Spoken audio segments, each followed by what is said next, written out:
Well, it's my privilege tonight to introduce our speaker for the evening, the man who will become the next Vice President of Academic Affairs.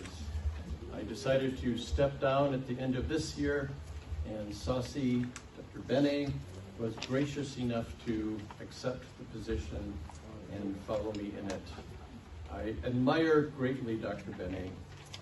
He is a man of devotion, a man of compassion, a man of deep thought.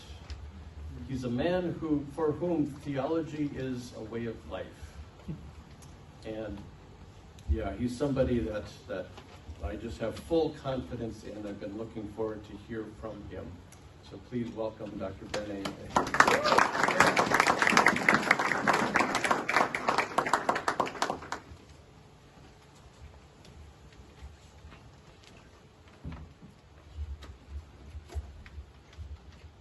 Good evening, everybody. Good evening, ladies and gentlemen, dear board members, colleagues, staffs, and students, dear brothers and sisters.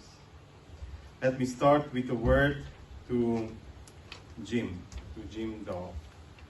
Dear Jim, the past decade you have served us here at Tyndale as a professor, as the chair of your own department, and also as the vice president of academic affairs.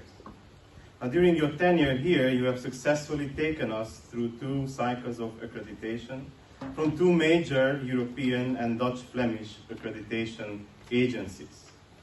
The work that goes into an accreditation visitation is the equivalent of a couple of years of full-time work.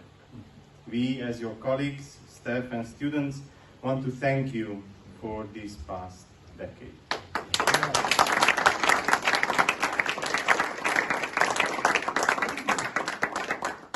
Most of the teaching staff, most of the professors and teachers have come in during your leadership.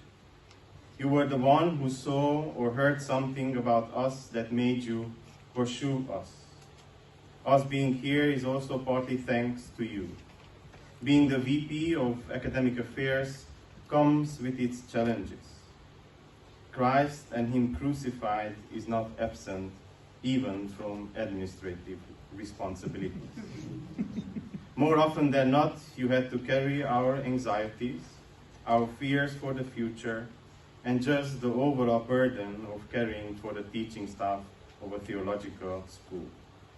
You have done that with meekness and gentleness, all characters forged in the vicinity of the cross of Christ. You are not only a VP, a teacher, a theologian, but you are also a husband to Janice and a father to Ellie and Laura. You also have a library that many of us, me included, envy. But I guess that your most prized possession when it comes to theological works are the meditations that Lauren posts on her weblog. It speaks to your fatherhood that Lauren decided to come and study here with us at Tyndale. It speaks volume to the health of your relationship you have with your daughters.